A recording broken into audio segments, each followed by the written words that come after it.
Can you please unmute and let me know that whether my slides are visible or not? Yes, sir, visible. Okay, thank you.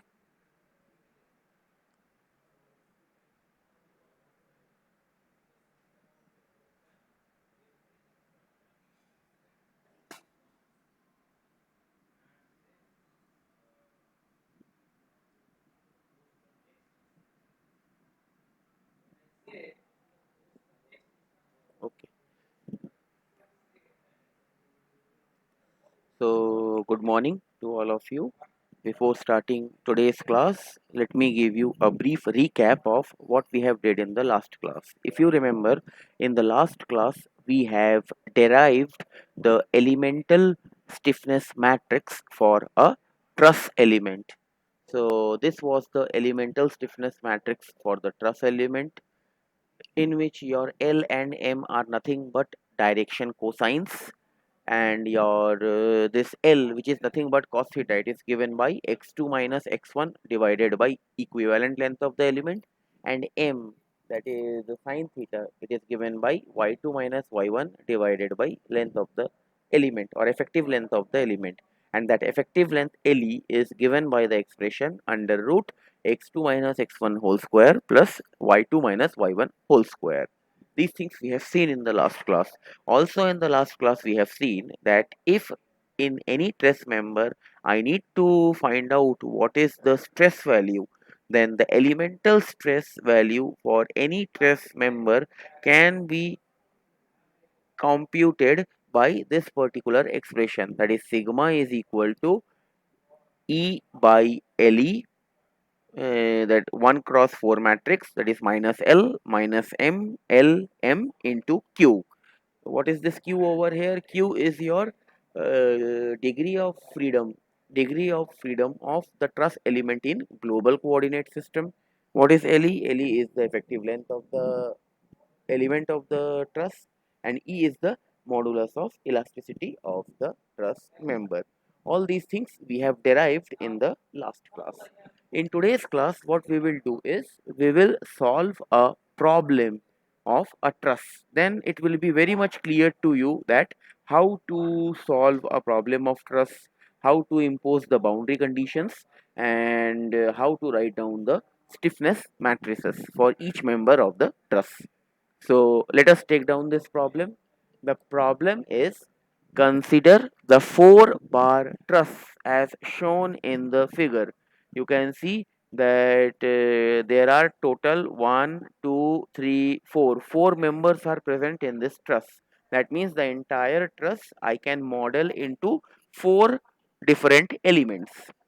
Given that capital E is equal to 29.5 into 10 to the power 6 Newton per meter square, that, and AE, AE means effective area of the element. AE is your effective area of the element. It is how much? It is 1 meter square for all the elements. That means the value of E and AE is same for all the elements. Compute the following. Part A of the problem is determine the element stiffness matrix for each element. Second part of the problem is assemble the structural stiffness matrix for the entire truss. Structural stiffness matrix is nothing but your global stiffness matrix. I repeat, structural stiffness matrix is nothing but your global stiffness matrix. Third part is using the elimination approach, solve for nodal displacements.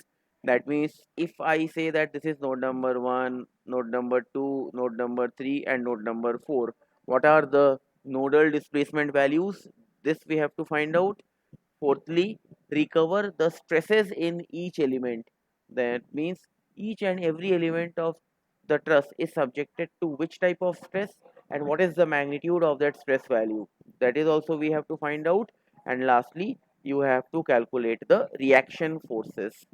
So reaction forces means if you see that if you can see that this entire truss member is supported at this node, it is supported at this node, also it is supported vertically in this node. Fine. That means you will get one reaction force at this node, you will get one reaction force at this node and you will get one reaction force at this node. For this node, the reaction force will be in vertically up, will be vertically upward, and for these two nodes, that reaction force will be horizontally towards the member of the element. This is what given to you in the problem, and this much length from this node to this node, the length given is 30 meter. From this end to this end of the member, length of the member given is 40 meter. At this particular node, compressive load of 25,000 Newton is acting, and at this particular node a tensile load of 20,000 Newton is acting, and we have to determine these five parameters. Firstly, the elemental stiffness matrix. You can see that in altogether there are four elements: element 1, element 2, element 3, element 4. That means four different elemental stiffness matrix I will get. Then I have to assemble the structural stiffness matrix for the entire truss.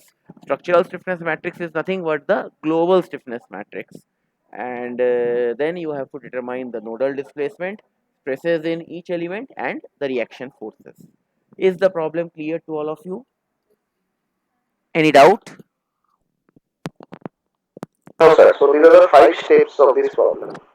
These are not the five steps. These are the five different unknown parameters which you have to Calculate. find, which you have to find it out. And basically if Yes. you, and in this particular problem I have taken all the concepts whatever we can apply in this stress. So if we solve one if we solve this problem, everything will be clear to us that how each and every value is coming. Yes. Yes. So any doubt, Krishanu? No, sir. No, sir. No, sir.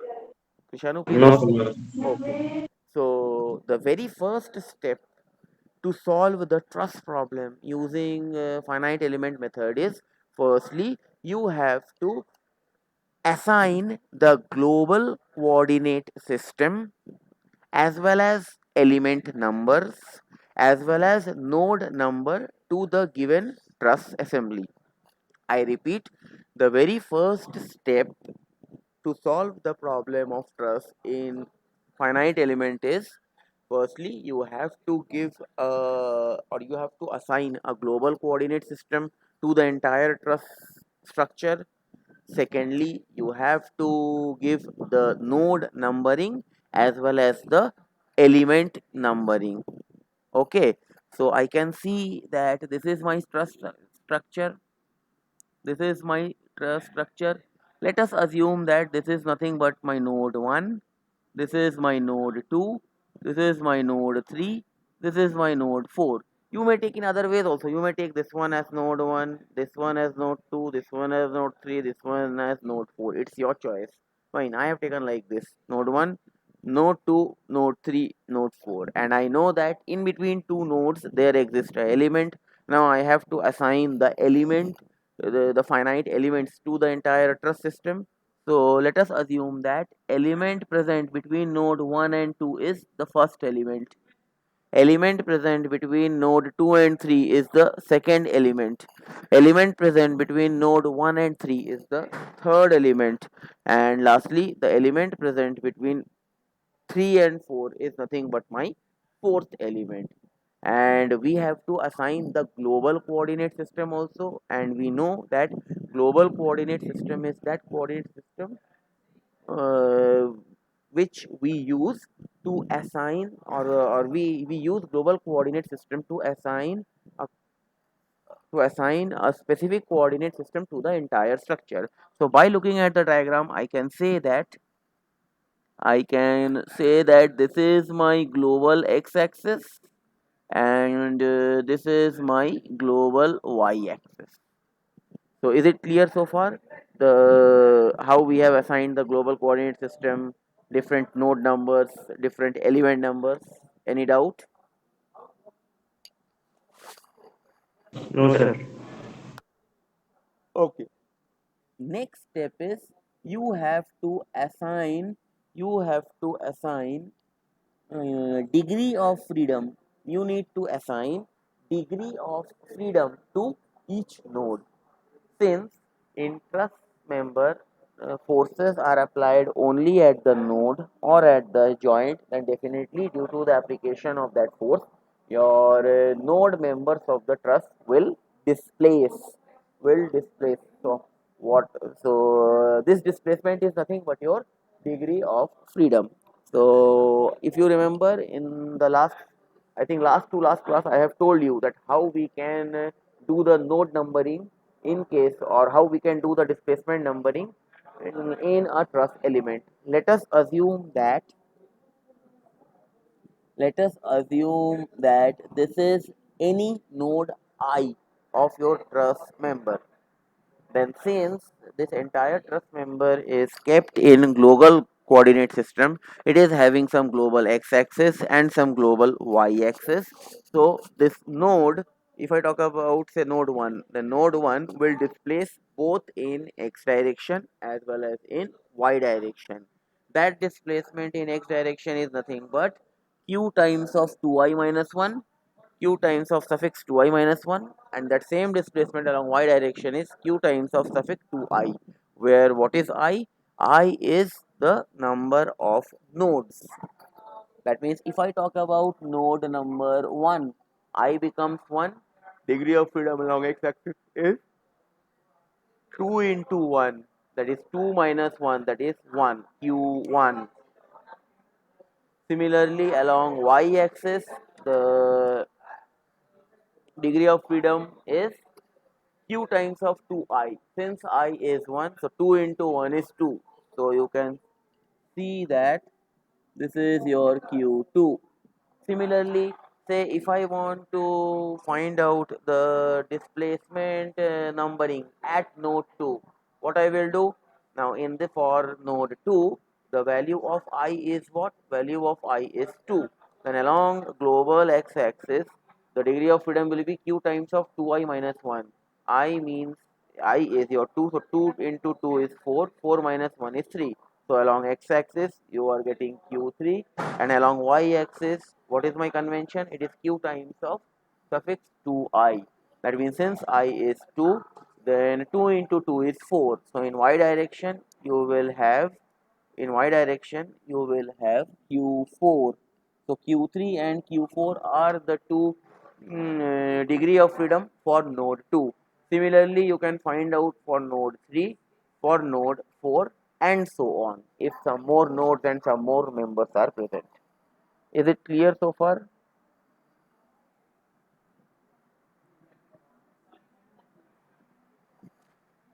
Any doubt? Yes, sir. Yes, sir, clear. Okay. So we have done the node numbering part. We have divided the entire truss member into some finite number of elements. We have assigned the global coordinate system, as well as we have assigned the degree of freedom to each node. Next is, if you want to find out the element stiffness matrix for a truss element, firstly you need to find out some values. So for that, what we are doing is, the next step is we are framing the nodal coordinate point of each node. In the next step, what we are doing, we are framing the nodal coordinate point of each node. We can see that in the problem there are total 4 number of nodes are there: node 1, node 2, node 3, node 4. So for node 1, what is the value of x and what is the value of y, and what is xy? Xy is the coordinate of that particular node point from your GCS. So from the diagram I can see that the value of 1 is how much? Value of node 1 is, that is x coordinate is 0, y coordinate is 0. What is the coordinate value of node 2? So node 2, I can see that this is my 0 0 for global coordinate system. This is my 0 0 for global coordinate system. So node 2 is kept at a distance of 40 meter. So value of x will be 40, and there is no y member, there is no vertical member is present. So value of y is 0. So the coordinate point of node number 2 is 40 comma 0. Similarly for node 3, if I talk about node 3, what is the nodal coordinate point of x? that is, I can say that this is my x.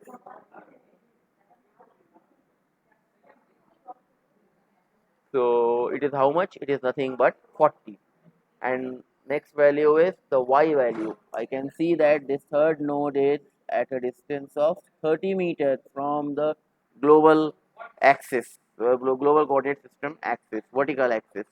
So this 30 value will be nothing but the coordinate point of node 3 at y for y axis. Similarly for node 4, what is the value of x? Value of x is 0. And what is the value of y? Value of y is 30. Any doubt so far? Any doubt so far? No, sir. No, sir. Other No, people? sir. बाकी लोग respond करो. Clear. Fine, fine, fine. Okay.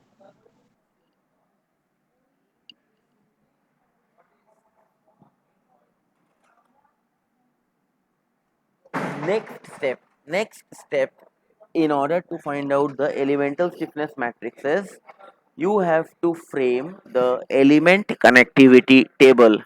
I repeat, in order to get the elemental stiffness matrix, you cannot get that elemental stiffness matrix directly. Fine, you have to do some steps, then only you will be getting those elemental stiffness matrix. So these are those steps.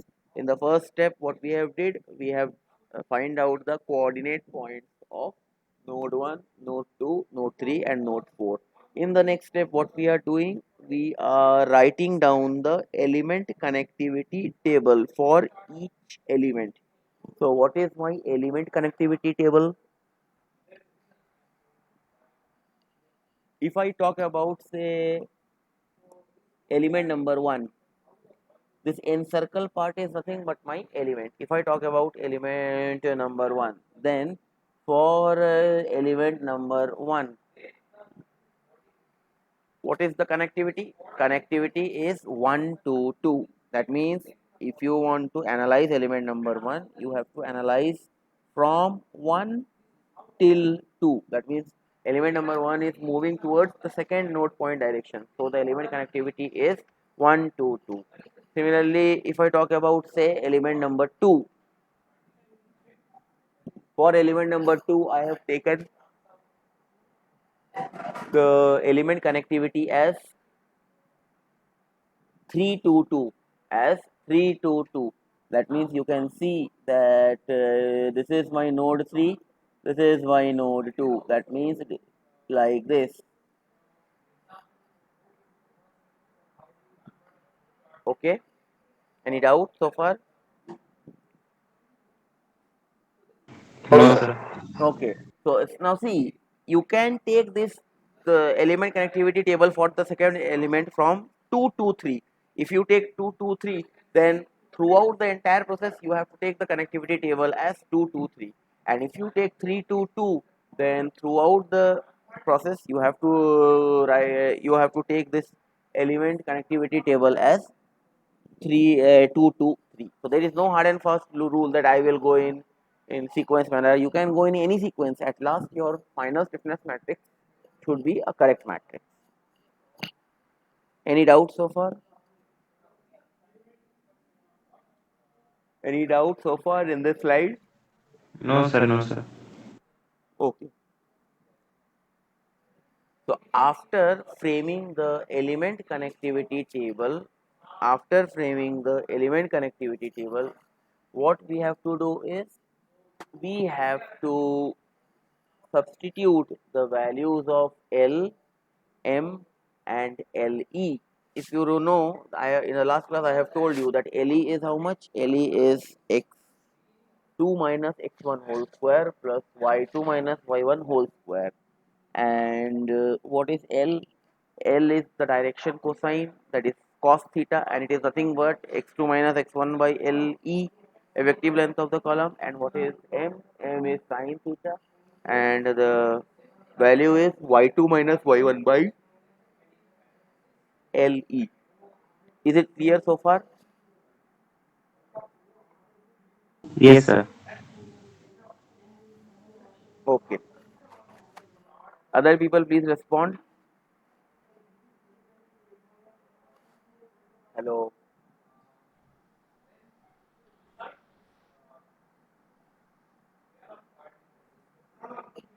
Hello, Yes, sir.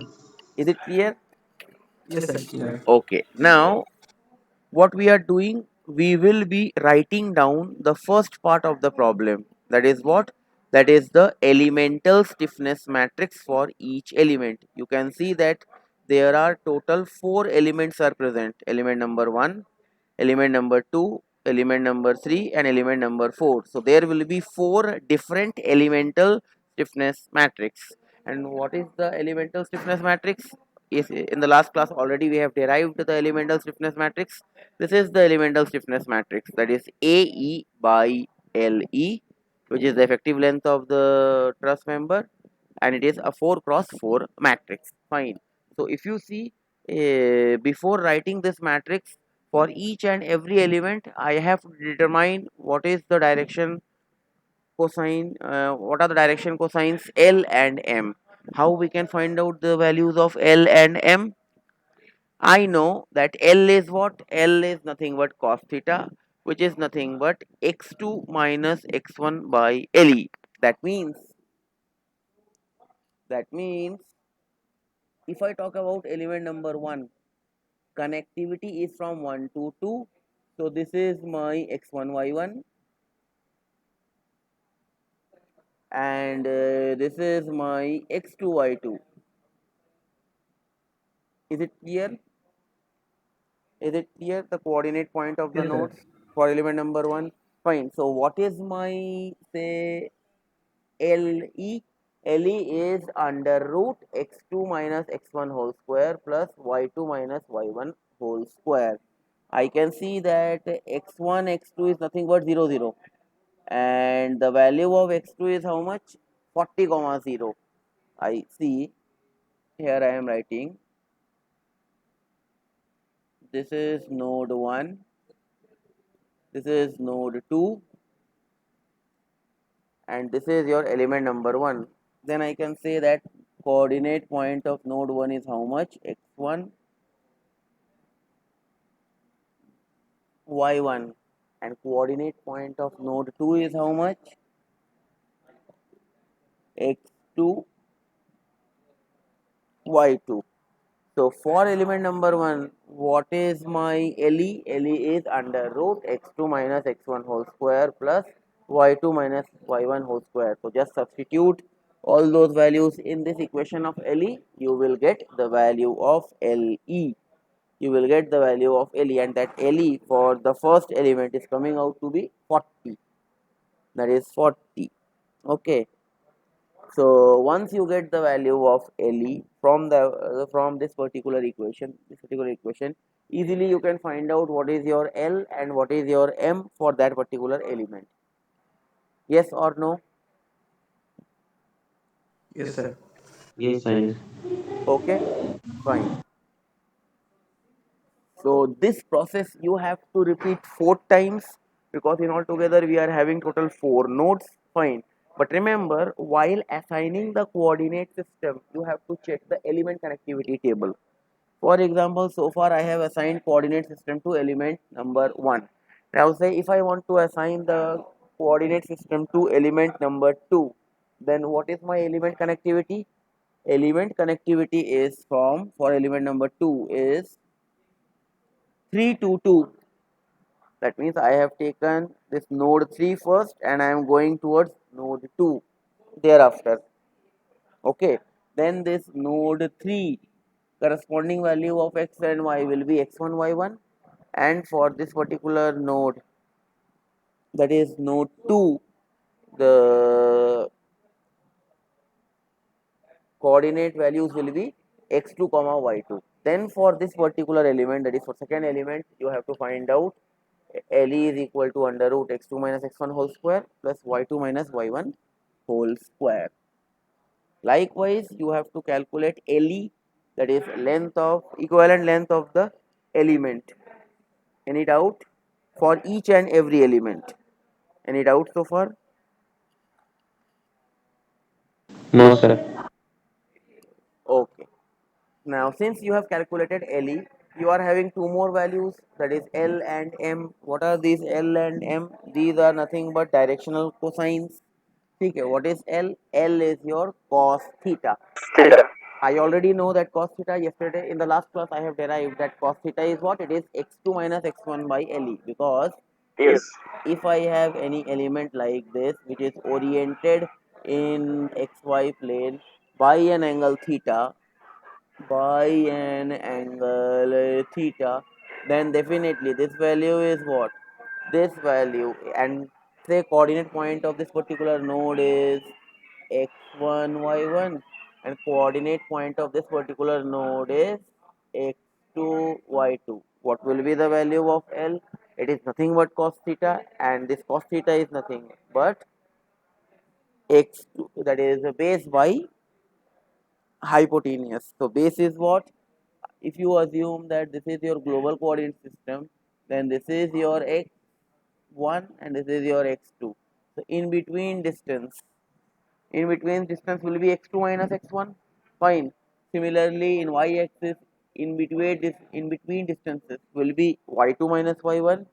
So likewise, we can calculate the values of L, M, and effective length of the element for each one of the element of a truss member. Any doubt so far? No, sir. बाकी लोग respond करो. No, sir. No, No, sir. sir.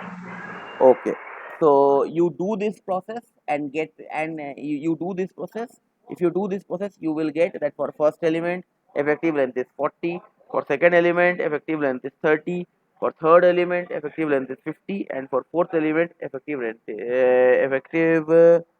length is 40. Similarly, in the next table, in the next column, we have to assign the L values, and in the last column we have to assign the M values. What is L? L is your cos theta, which already you have calculated, that is x2 minus x1 by LE. Similarly, we can calculate this M value also. What is this M value? M value is nothing but sine theta, and is nothing but y2 minus y1 by LE. Y2 minus y1 by LE. So for each and every element, now you can easily find out the effective length of the element, that is LE, then the directional cosines L and M, and since the yes, directional cosines L and M. So any doubt so far? कोई doubt है किसी को? No, sir. Okay. So what is the first part of the problem? The first part of the problem is write down the elemental stiffness matrix for a truss element. Since the given problem consists of four members, since the given truss problem consists of four members, so there will be four different element stiffness matrices. So if I talk about element number one, if I talk about say element number one,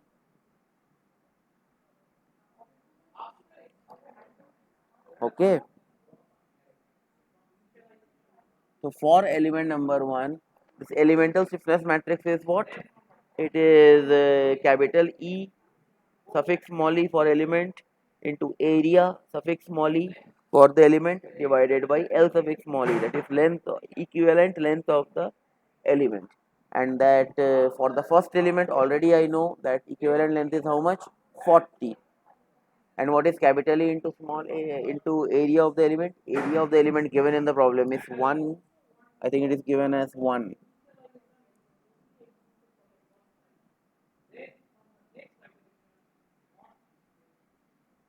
Yes, area is given as 1. So what is E? E is also given in the problem. Let me check once. Yes, E is given 29.5 into 10 to the power 6 Newton per meter square. Okay, so you just substitute the values of L and M, which is x2 minus x1 by cos theta and y2 minus y1 by sin theta for the first element. When you do like this, then the elemental stiffness matrix for the first element is completed. Okay, but now what will be the what will be the size of this element stiffness matrix? The size of the element stiffness matrix will be the total number of degree of freedom, total number of degree of freedom present in that particular element. For example, if I talk about element number 1 is having 2 degree of freedom, q1 q2, and element number 1 is comprising of two nodes, node number 1 and node number 2. Node number 1 is getting, or in node number 1, in node number 1, yes, we are having total 2 displacement, q1 q2, and for node number 2 we are having total 2 displacement, that is q3 q4. That means if you want to define any truss element in finite element analysis, you have to go for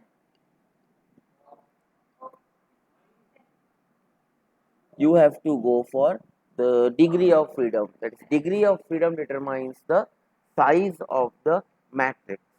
So I can see that for element number 1 we are having total 4 degrees of freedom, or you can say it as displacement, that is q1 q2 q3 q4.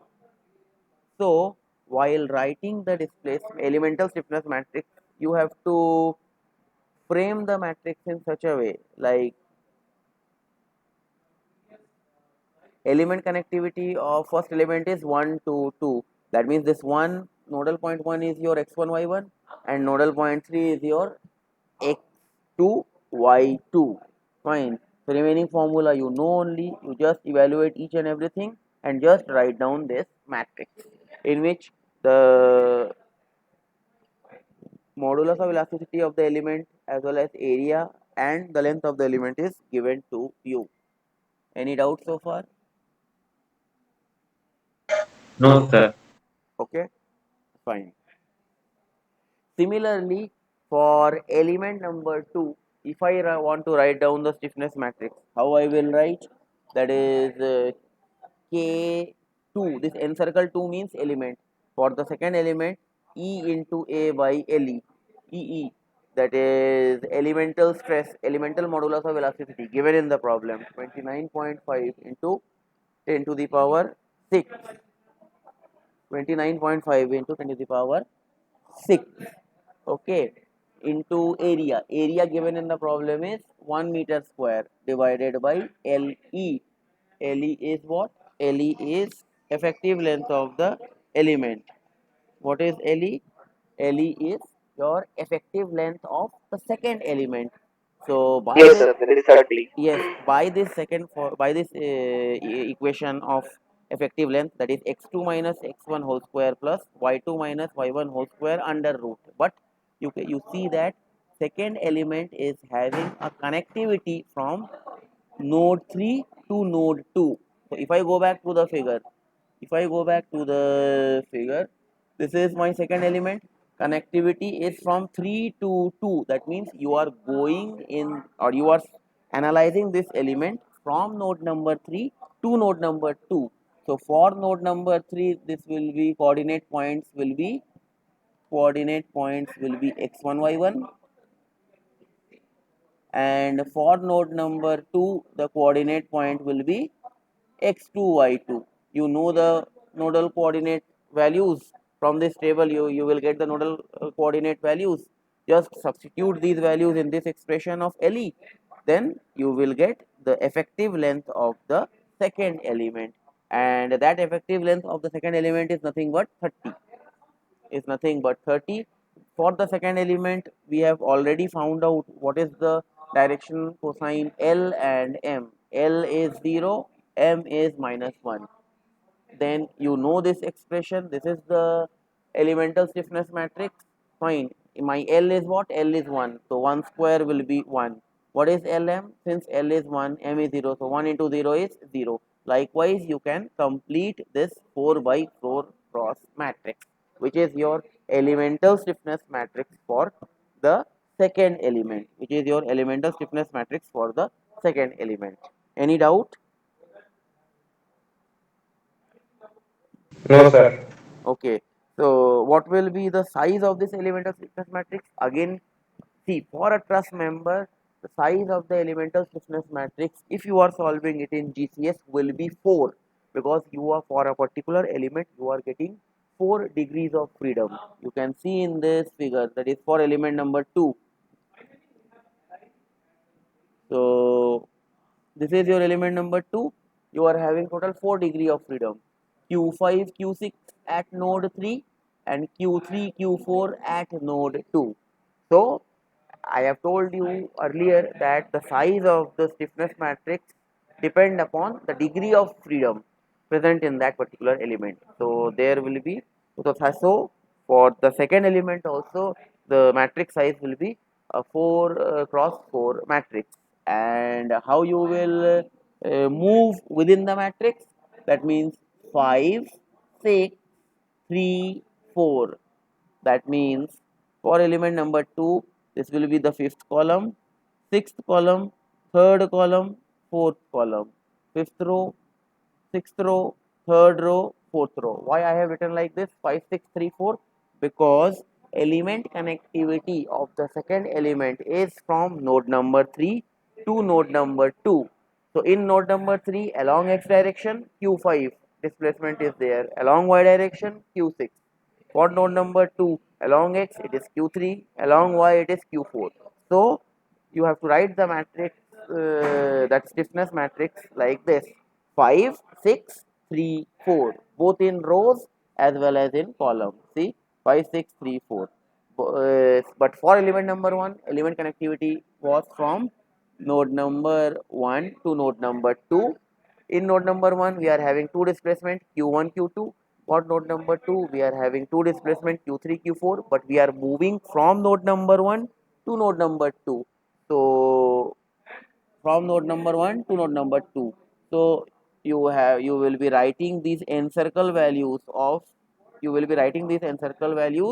way the element is connected. That means Q1, that is 1, 2, 3, 4. 1, 2, 3, 4. See, for element number 1, 1, 2, 3, 4, 1, 2, 3, 4. But for element number 2, it was 5, because this was node number 3 and this is your node number 2. So 5, 6, 3, 4, 5, 6, 3, 4. Is it clear? And in between values are what? In between values are L and M, which is x2 minus x1 by LE and y2 minus y1 by LE. That means this value is what? This value is nothing but L square. This value is what? This value is nothing but L square. This value is what? This value is nothing but M square, and so on. Any doubt? No, sir. Okay. Likewise, you can write down the elemental stiffness matrix for the other two element also. For element number 3, this is the elemental stiffness matrix, and for element number 4, this is the elemental stiffness matrix. Okay, let me show you for element number 3 also. Then you can write for element number 4. For element number 3, I know that elemental stiffness matrix is what? Elemental stiffness matrix is modulus of elasticity of the element into area of that element divided by effective length of the element into this matrix. Fine. So I am writing down for element number 3. So before writing down the element number 3, in which manner I will write down the elemental stiffness matrix? That means whether I will write down like this 1, 2, 5, 6 or 5, 6, 2, 1 like this. For that I have to go to the element connectivity of element number 3. So I can see that element number 3 is connected from node number 1 to node number 3. Element number 3 is connected from node number 1 to node number 3. That means this nodal point will be my x1, y1, and this nodal point will be my x2, y2. So what will be the effective length of the column LE? It is nothing but under root x2 minus x1 whole square plus y2 minus y1 whole square. This x1, y1, x2, y2 already you know from this nodal coordinate table. You get the value of LE. capital E, that is modulus of elasticity of the element, it is same for all the members given in the problem, into area of the element is also same for each and every element, that is 1 meter square. Done. Next I have to evaluate what? I have to evaluate L and M. L is cos theta, which is x2 minus x1 by LE. You can easily evaluate. What is M? M is sin theta, y2 minus y1 by LE.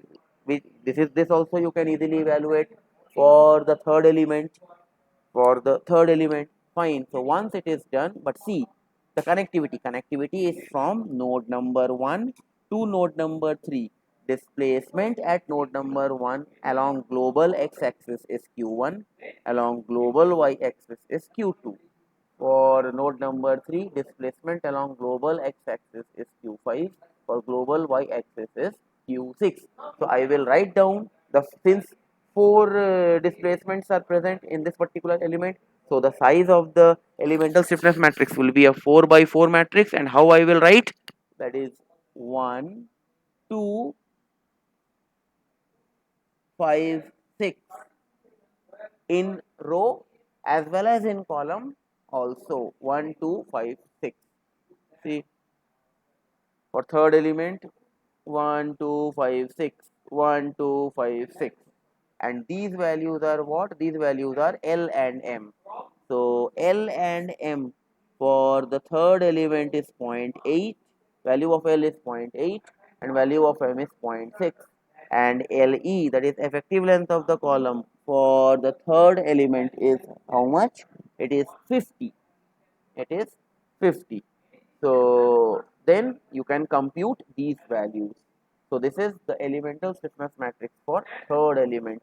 In the same way, you write down the elemental stiffness matrix for element number 4. But how to write down? For that you have to go to the element connectivity table. So I can see that for element number 4, connectivity is from 4 to 3. Connectivity is from 4 to 3. In 4, the displacements are q7 and q8.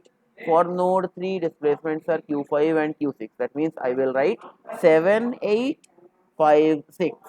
See, I will write 7, 8, 5, 6. 7, 8, 5, 6. In between values are what? Which values? L and M values.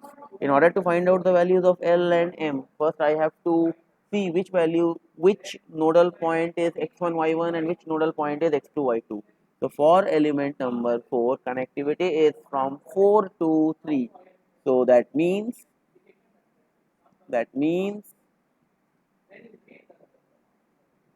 this will be my x1, y1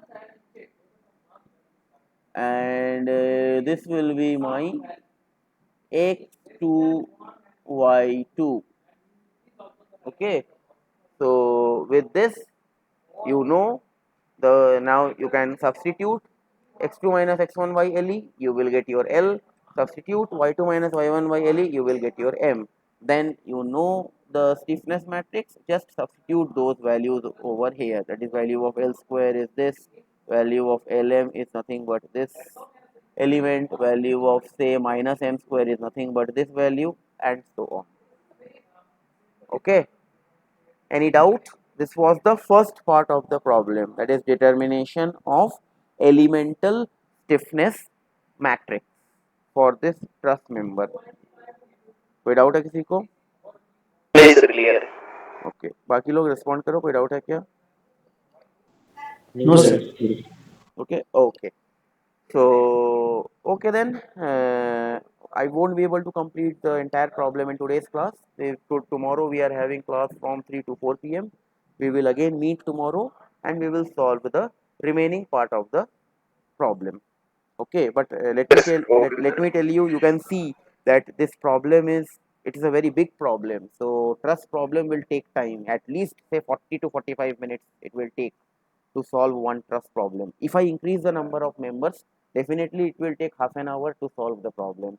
So please practice these problems. Sir, it's a very big problem. Please practice these. Now see, so far we have calculated the elemental stiffness matrix. In the next step, you have to calculate what? The structural stiffness matrix, which is nothing but your global stiffness matrix. How you will get your global stiffness matrix? If you add all the elemental stiffness matrix. For element number 1, K1 is your elemental stiffness matrix. For element number 2, K2. For element number 3, K3. For element number 4, K4. So the resultant structural stiffness matrix or global stiffness matrix is vector addition of K1 matrix plus K2 matrix plus K3 matrix plus K4 matrix. Finally, you will get a big 8 by 8 cross matrix. Why 8 by 8? Because see the entire truss, see the entire truss structure. In this truss structure, in all together there are 8 degrees of freedom. 2 degrees of freedom at each node, and in altogether there are 8 degrees of freedom. And I know that the size of the global stiffness matrix is nothing but the the it depends upon the degree of freedom of the entire truss structure. So in altogether we are having total 8 degrees of freedom. So the final resultant global stiffness matrix which you will get, that is nothing but 8 by 8 matrix.